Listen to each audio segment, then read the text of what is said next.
All right.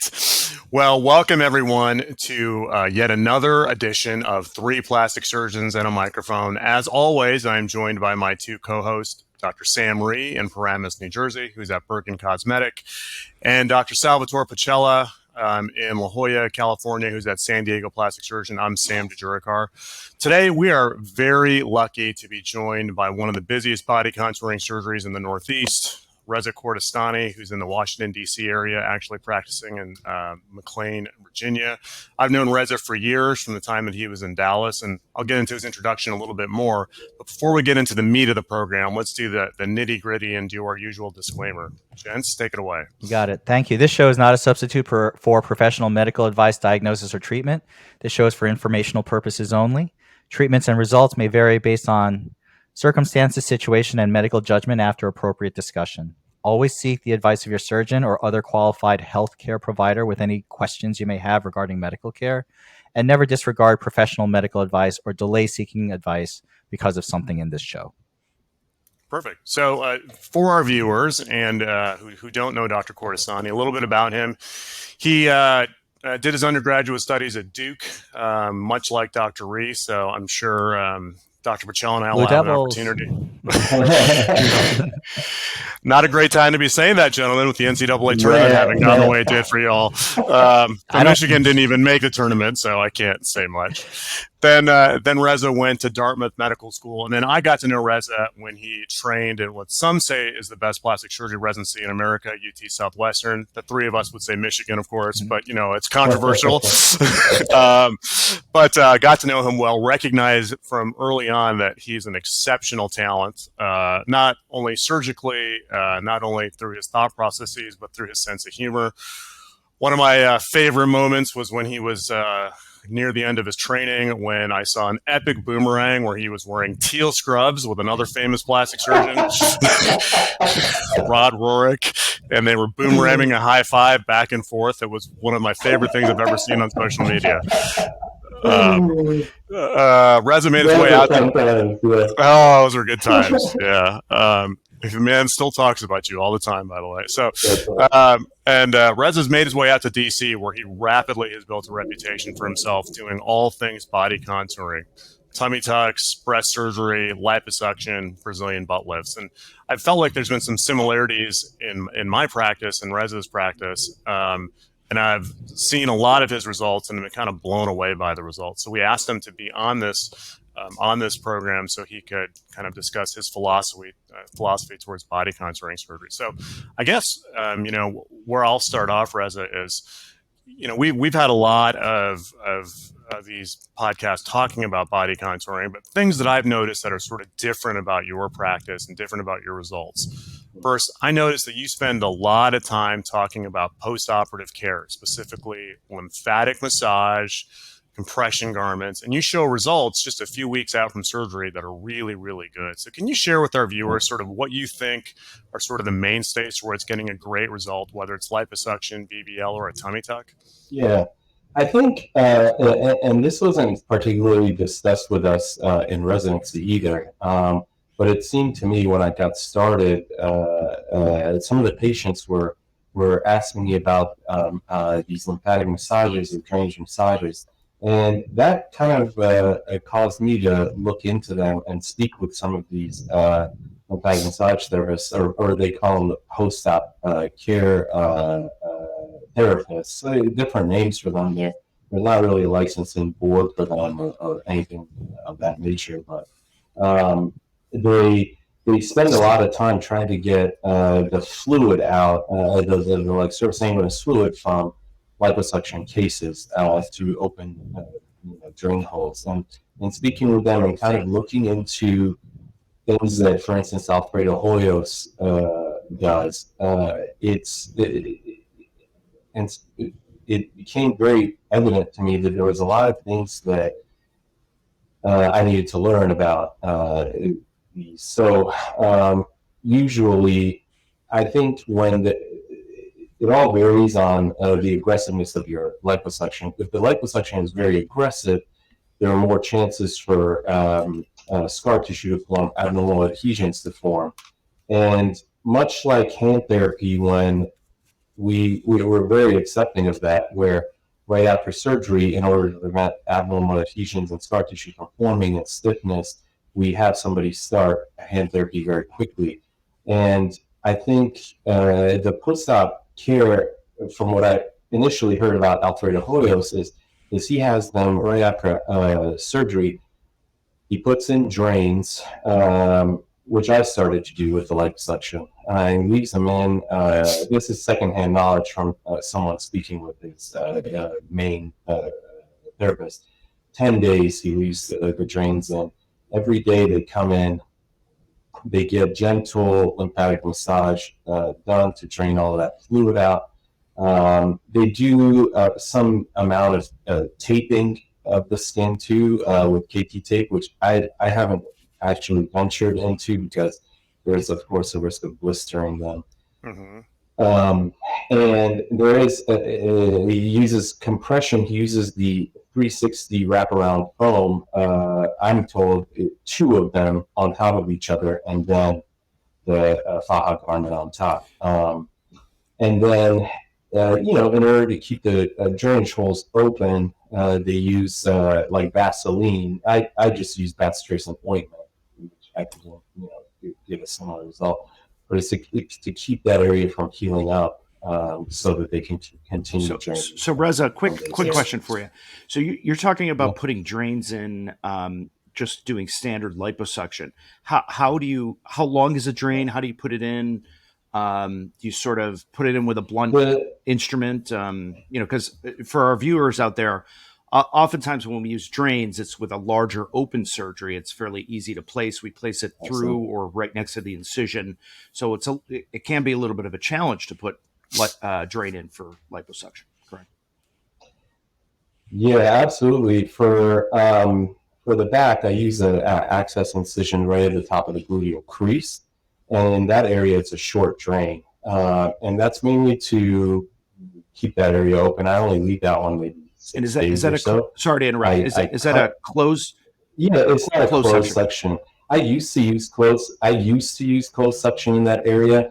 And the tugging in the top of the gluteal crease from that stitch, it's incredibly uncomfortable anytime you want to sit, etc. So now I actually take a JP drain. I cut the end of it that is still open, like at the very tip, and I insert that portion and sew it in, and that negates the kind of tugging. It is quite messy because then it's an open drain that's draining out, but patients were really miserable with that closed suction drain, so I switched to an open drain in that spot. In the abdomen, I also basically use a drain about 5-ish centimeters long, and try to use an instrument that it's like a laparoscopic needle holder. So I take one of those laparoscopic needle holders, grab the drain, and then push it in. And that tends to work pretty well. I actually do something a little bit different with my drains in the abdominal wall, but I put drains in 100% of the abdomen as well, guys. But I'll take the sort of the end of the drain that you would normally hook up to the bulb, and I'll feed it over a 4-millimeter basket cannula. And I'll either use I'll use an access site either in the umbilicus or the inframammary fold. I'll feed that end through the entire abdominal wall to my pubic access. So I'll basically feed that in, and then I have a drain that's like this long. That's basically the entire length between those 2 incisions. It makes a huge difference, drains after liposuction, and it's kind of interesting. I already pretty much know where I think Reza stands on this, but when it comes to drainless tummy tucks, which is a huge thing that people want, I've just gone the complete opposite extreme. Like I've gone drains for minimal access incisions almost 100% of the time, unless people just strongly don't want it. And I'll counsel them, but I don't think the results are as good. Would you agree with that, Reza? Yeah, I've tried to. Some patients come back to me because they want a little more contouring of the abdomen after having had a tummy tuck, whether with me or elsewhere. And I find that in the when I'm liposuctioning someone who has had a drainless tummy tuck, it's much harder to push the cannula through. The result looks beautiful to me. There's nothing abnormal about the result. It just is harder to push the cannula through. So I presume in those interstitial areas between the adipocytes, because their body's having to absorb that fluid and producing some more inflammation, it looks to me, and it feels to me like a little additional scar tissue that they form underneath. That's not necessarily visible, which I think that's what's led to the popularity of drainless sometimes. But it does make it hard to do additional liposuction. So Sammy J, let's go back to what you were saying about your drains. So when you feed that drain in, are you suturing it to the skin? Are you putting it on a bulb, or you're just letting it sort of drain like a Penrose, if you will, into the wound? I'm using a closed suction drain for the abdominal wall. Because it's a long length, and so I hook it up to a bulb. I don't find it to be that troublesome in the front of the body, but I 100% agree with Reza that when you're doing that sort of pre-sacral diamond, the area right above the gluteal crease, it can be really uncomfortable if there's any sort of traction in that area. I don't always put a drain in that area. I sometimes do, I sometimes don't. I only really do it if there's an excessive amount of energy modality being used or just a ton of suction in the back. But in the front, I use a closed suction drain and I sew it in. What kind of system do you use, Reza, for your liposuction, like your machine? I recently, I used to just use micro-air, and now I've started using a Vaser that I got in the beginning of the year, about 3 months ago. I have both. It both work well. I don't think there's necessarily a major difference that I see between them, besides the fact that I do get less collagen fibers and clogging while I'm suctioning after Vaser, which I presume has to do with it just shaking out those fat cells and sparing the collagen fibers. I don't think I've necessarily seen any like skin shrinking effect from that little bit of heat that the Vaser has. If anything, I have seen the less swelling. I don't understand why. I presume it's sparing some of the lymphatics. I don't know. There's no way for me to tell, but I think the skin shrinking effect that people may see has to do with it preserving more of those kind of cobwebs of collagen underneath. I mean, when I Vaser the stomach and I do lift up the tummy tuck flap, I do see more of those preserved for sure compared to traditional micro without Vaser. Does your decision about what technology you're going to use for liposuction, is it impacted by whether or not you're going to do fat grafting?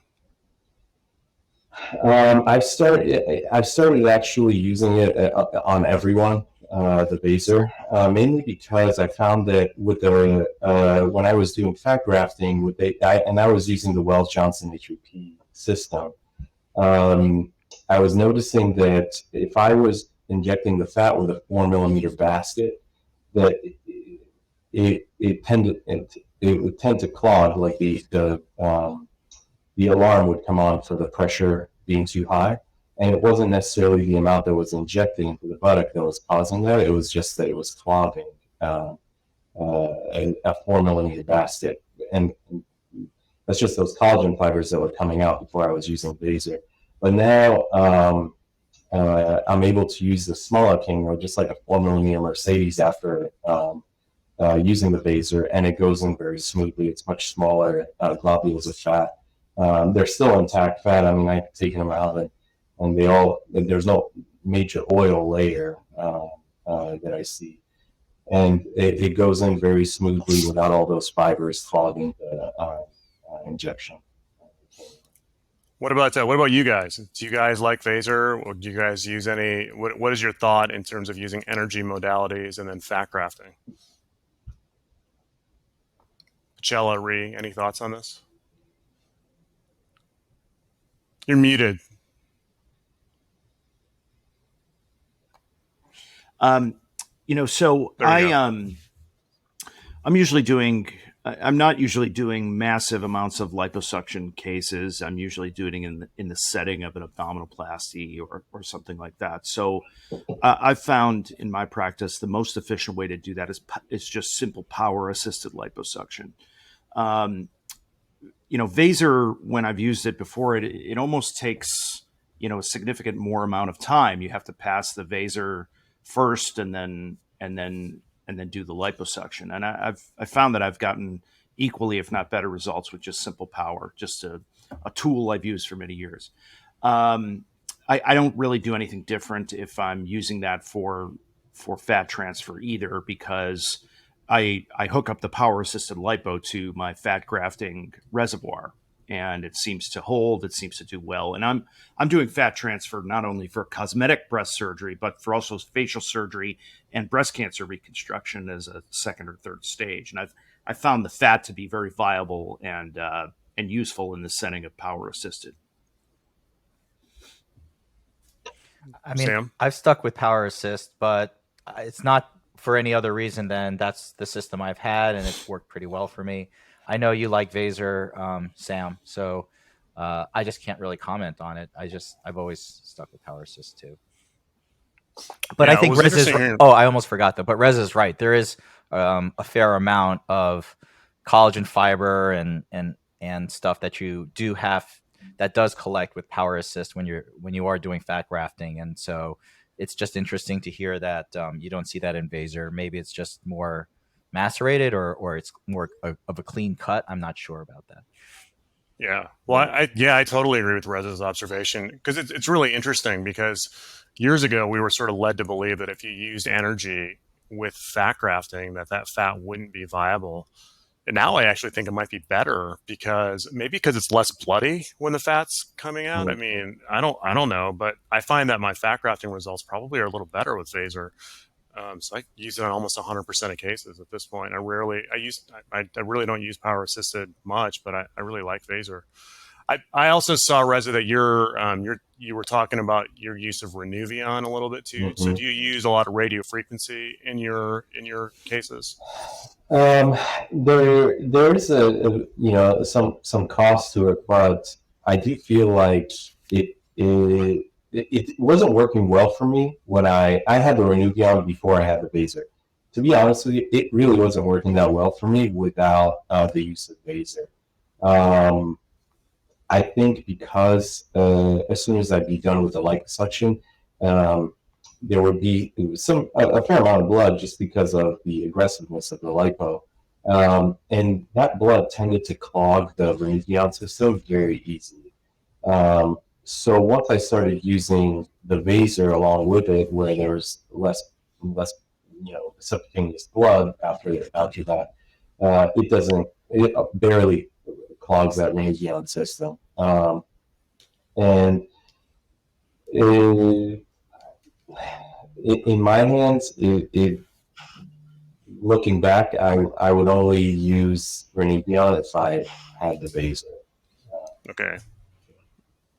Do you guys don't really use a lot of either BodyTite or Renuvion? Okay. Mm-mm. What are your experiences? I've never had a Renuvion, but we use BodyTite, which I think is similar. I think they're both just generating heat more superficially, so it's kind of geared to, for our listeners, Vaser, the energy is directed sort of in the mid fatty layer, and it makes it a little bit easier, I think, to withdraw the fat. Maybe a little bit of translation of heat to the skin, but not a ton, so you don't tend to see a ton of skin tightening, whereas Renuvion and BodyTite are heating a lot more superficially, so you tend to see skin tightening more with these systems. Yeah, I use Vaser in combination with BodyTite, but my main reason for doing it is just a lot faster. BodyTite used to take me forever to get the skin to heat up, and now when I use Vaser and BodyTite, the BodyTite works pretty quickly. Yeah. There was an area where I started noticing Renuvion making a distinct difference was the supraumbilical area, so right above the abdomen. Beforehand, when I saw somebody with kind of more of a horizontally shaped umbilicus, and I would liposuction that, the skin tended to fall a little bit and maintain that horizontal appearance. Once I started using Renuvion afterwards, and I asked the rep about it, they suggested, going from the inframammary crease access sites that I use, and using the Renuvion upwards, and that turned people's umbilicus into more of a youthful, lean, kind of vertical belly button. That's the place where I really noticed, and it started convincing me, okay, the Renuvion may have some effect, at least early on. Okay. Well, the next topic I wanted to touch on is, I know you've built a really big reputation for doing body contouring surgery, and you've got a huge wait list. So as a result, I imagine you're seeing a lot of just revision surgery as well, where people are coming to you, whether it's been their tummy tuck that's gone awry or their liposuction. What are the things that you're seeing the most that people come to you for revision procedures? I think a lot of it has been people coming in after having had aggressive 360 liposuction and wanting to have a tummy tuck done. I've actually, the aggressiveness of the liposuction over the past, I would say, you guys would know better than me, but the ones that I saw right out of practice, especially from Miami, where they do a fair amount of them, the aggressiveness was just to the degree where the amount of scar tissue underneath and the amount that scarpas has shrunk up, and it really does not pull downwards. It's made it very difficult to even offer tummy tucks to those individuals. So in fact, I was seeing a fair amount of those, and I did actually decide to stop doing tummy tucks on those patients. Because I wasn't ever able to pull the skin down as much as I wanted to. The scar tissue was higher. They would get some hypertrophic scarring, and I would always have to have like a T at the very bottom portion where I couldn't pull the incision down all the way, or the tongue side flap all the way. And of course, I would get like about a centimeter of skin necrosis in that area that would have to heal secondarily. So Reza, I think for our viewers and listeners here, what you said was very pertinent. I've seen that as well too. A really big uptick in the amount of aggression that's done with this procedure, and I think this really relates to what's happening in plastic surgery education in the last 10 years. So there's a very talented surgeon out of Columbia, Dr. Hoyas, correct? And does a lot of high definition liposuction. So really assertive, high detailed abdominal etching, really sort of going underneath the skin to create adhesions, to create a really chiseled look. And he is a master at it. But I think he's also been very very expansive on teaching. He does a lot of conferences. He does a lot of professional education sessions. And I think what we've seen is surgeons who may not really understand a lot of his techniques sort of going to do that and being very aggressive. And we're seeing a lot of complications subsequently. Right. So true. Yeah, I was going to ask you about that because I myself have seen a couple patients from Miami who are just over liposuction, contour deformities, divots everywhere, just real messes. And I've done some revision cases where I've gone back, cleared out the scar tissue, fat grafted some of them. And my results have been mixed. I've gotten a couple really great salvage results, and then a couple it just didn't really seem to make much of a difference in these cases. And so what is it that you do, or what tips do you have about if you deal with these type of revision cases with these really bad liposuction results? What I started at least noticing when I was doing these procedures and doing tummy tucks on them is that a lot of times when they had these contour deformities, the patients tended to think that there was extra fat left over.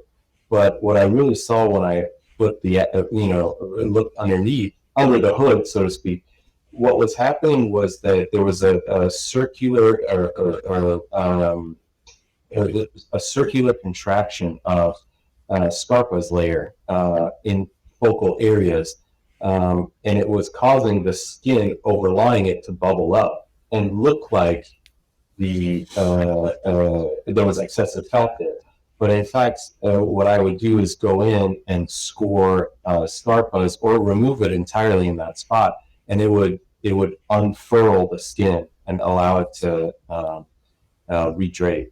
But it's a dangerous thing to get into. I think you don't have a lot of leeway with that, and it can cause a fair amount of issues doing that too extensively and really bad necrosis, and a worse problem than what you started with.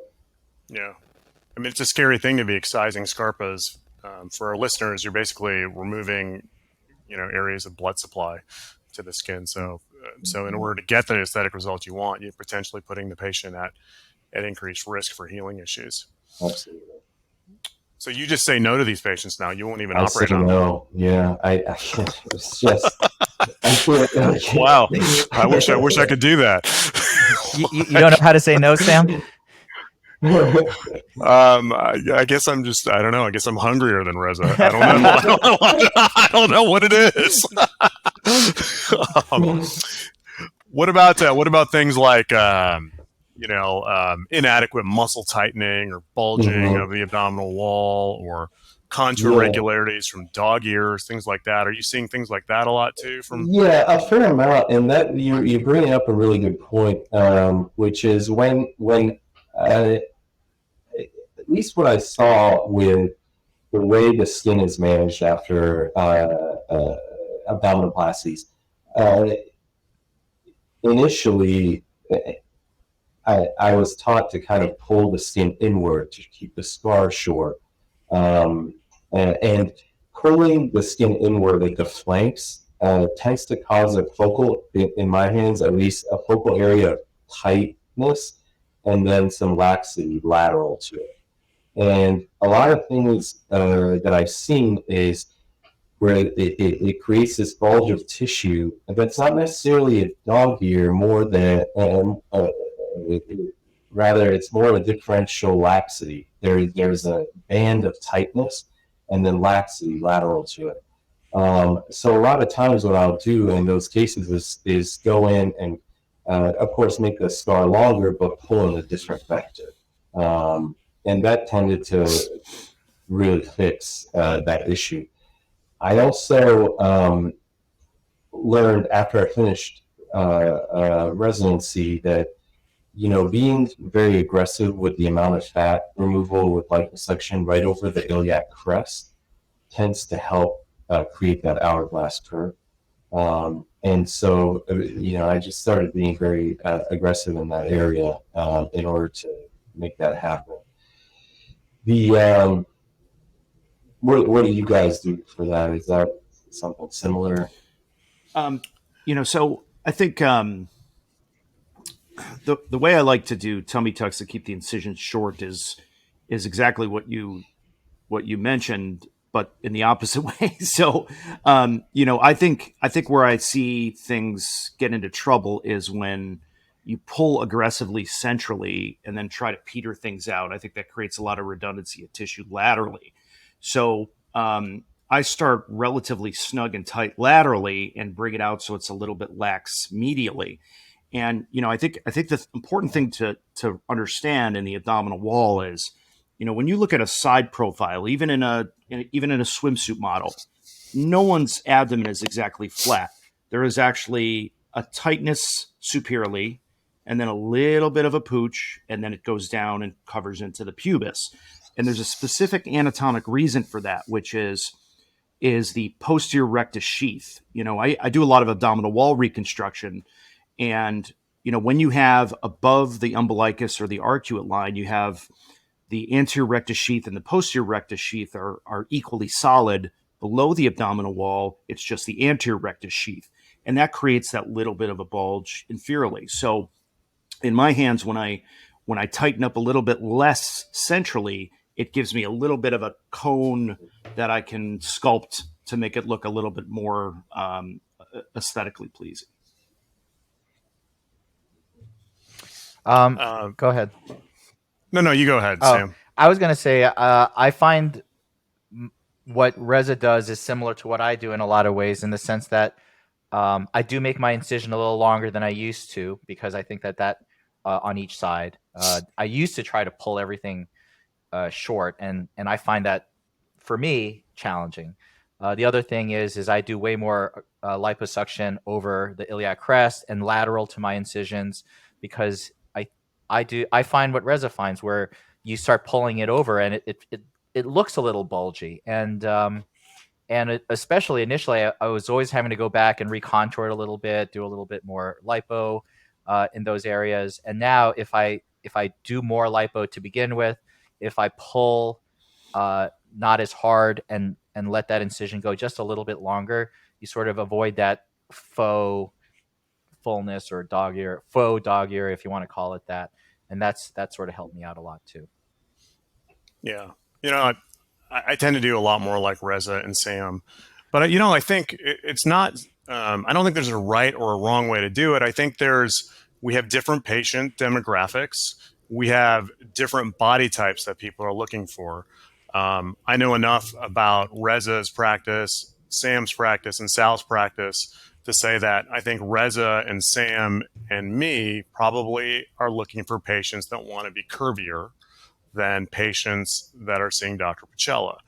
I'm just going to make that assumption. For patients that want to be curvy, where they use terms like hourglass silhouette or Coke Snatched. bottle, or it's snatched. Oh yes, that is the word of the century, of the decade.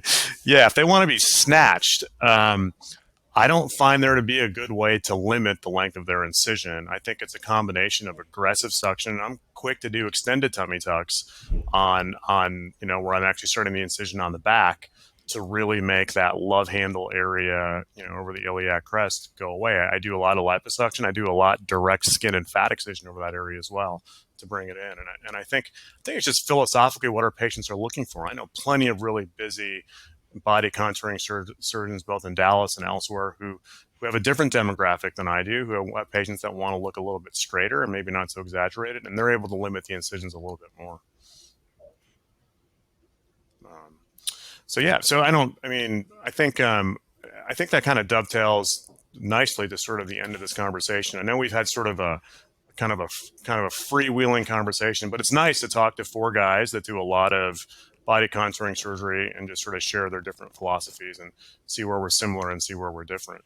So do you guys have any closing thoughts or anything you feel like it's important we add before we wrap this up?